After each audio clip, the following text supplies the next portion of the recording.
Advertencia, estas son historias reales enviadas por nuestra audiencia.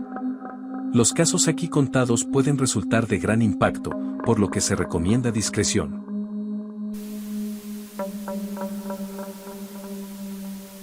Los fragmentos del abuelo. Hola, a los escuchas, soy Andrés, profesor de historia en Saltillo, Coahuila. Lo que les contaré es una historia familiar, sino algo que mi abuelo, don Ignacio R. se llevó a la tumba. Perdonen, pero prefiero no decir apellidos, por aquello de consecuencias en mi trabajo. Sucedió en 1973, en un rancho cercano a la zona del Silencio, Durango, donde él pastoreaba cabras y vacas. Mi abuelo tenía 48 años entonces. Vivía solo en el rancho El Refugio, a 15 kilómetros del ejido Ceballos. Según me contó, todo comenzó cuando una de sus vacas, se llamaba La Canela, se perdió tras una tormenta de arena. La buscó por 3 días hasta que, cerca del Cerro de la Mula, encontró algo que no eran huellas de ganado.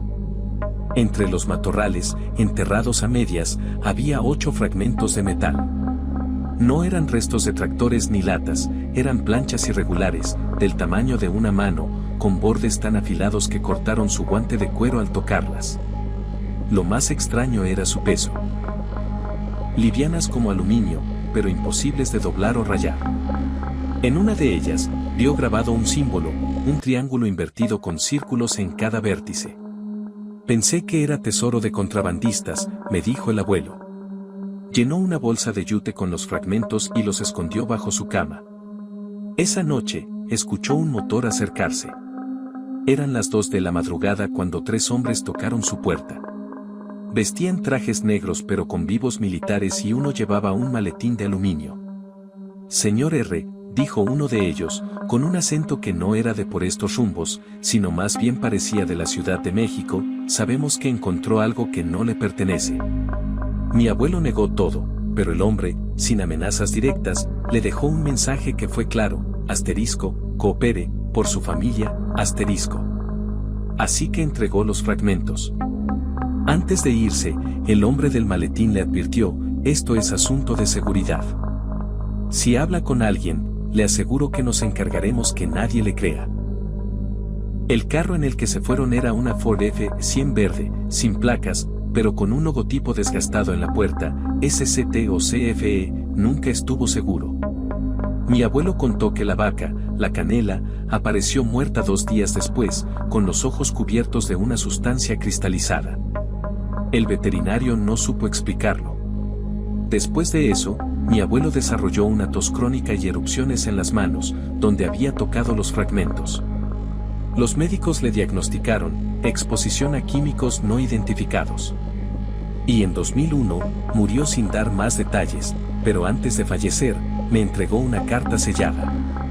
Decía, si algún día vas a la zona del Silencio, busca donde el cerro tiene una cicatriz de roca negra. Allí enterré algo.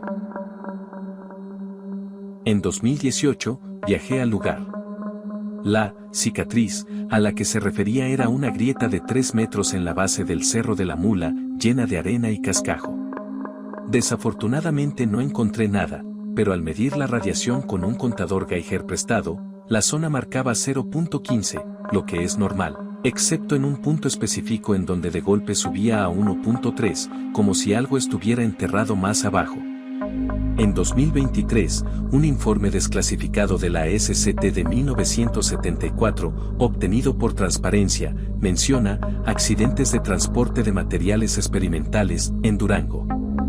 La página 12 está tachada con negro. No sé si esos hombres eran del gobierno, militares o quién sabe si algo más. Mi abuelo creía que el símbolo en el metal era un mapa, los círculos son pozos de agua, el triángulo, algo que no quieren que encontremos. Decía. Hoy, evito la zona del Silencio. Gracias por escuchar mi historia, no digo que sea verdad, solo que mi abuelo realmente creía que ocurrió. Historia 2, el tiempo perdido. Hola, soy Lucía Mendoza, maestra de primaria en Torreón, Coahuila. Esto le ocurrió a mi familia el 12 de febrero de 1992, en la carretera federal 30, a 40 kilómetros al sur de la zona del Silencio. No hubo extraterrestres ni luces, solo un vacío que aún nos persigue. Éramos 4, mis papás, mi hermano Luis, 9 años, y yo, 14. Volvíamos de visitar a unos parientes en San Pedro de las Colonias, en un Volkswagen Sedán 1986 color mostaza. Salimos tarde, sobre las 7:30 de la tarde, para evitar el calor del día. Papá manejaba, mamá revisaba las direcciones en un mapa desgastado, y Luis dormía en el asiento trasero. La carretera estaba vacía. A eso de las y como 1 hora y media después de haber salido, cerca del entronque con la carretera a Bermejillo, notamos que el tablero del coche hacía cosas raras. Es el voltaje, dijo mi papá a mi mamá, pero al mirar afuera, algo no cuadraba. Los postes de teléfono, que minutos antes estaban a la derecha, ahora se alineaban a la izquierda. Mi mamá señaló el mapa, esto no tiene sentido. El cerro del Chupadero debería estar al este, pero lo veo al oeste. Entonces mi papá, aunque no quería, tomó la decisión de parar en un tramo recto para revisar el motor. El silencio era absoluto, ni viento, ni grillos, solo los ronquidos leves de Luis. Mi mamá abrió la puerta para ir a hacer pipí tras unos matorrales. Y esa fue la última vez que la vi consciente. Lo siguiente que recuerdo es despertar en el coche, con un dolor de cabeza punzante. Vi mi reloj y habían pasado 4 horas. Luis lloraba en el asiento trasero, mi papá estaba desmayado sobre el volante, y mi mamá no estaba. Salimos tambaleándonos. El Volkswagen estaba a 200 metros de la carretera, en medio del desierto, sin huellas que explicaran cómo llegamos ahí. Las puertas estaban cerradas, las llaves en el contacto. Buscamos a mamá con linternas, pero solo encontramos su pañuelo rojo enredado en un nopal, intacto, como si lo hubieran colocado allí. Y unos 20 minutos después de que entráramos en pánico porque no la veíamos, apareció tambaleándose caminando en sentido contrario por la carretera. No recordaba nada, pero sus zapatos estaban limpios, sin rastro de arena. A las 2 de la mañana, llegó una patrulla de la Policía Federal. Nos interrogó durante un buen tiempo y mi papá, aún mareado, insistió, algo nos apagó la mente. El agente anotó en su reporte, posible intoxicación por monóxido de carbono, pero el Volkswagen nunca volvió a encender.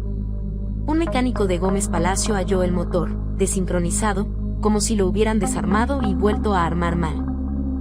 Luego durante meses, Luis despertaba gritando que alguien movía los cerros, y papá soñaba con un tono agudo que le hacía que le dolieran los oídos. El tiempo pasó y poco a poco nos fuimos olvidando de eso, hasta que en 2001, un geólogo de la UADEC me contactó tras leer en un foro donde relaté lo sucedido. Me dijo que en 1992 hubo un evento geomagnético severo en la zona. Brújulas de avionetas comerciales giraron 180 grados por 37 segundos. Es como si el norte se hubiera convertido en sur, dijo.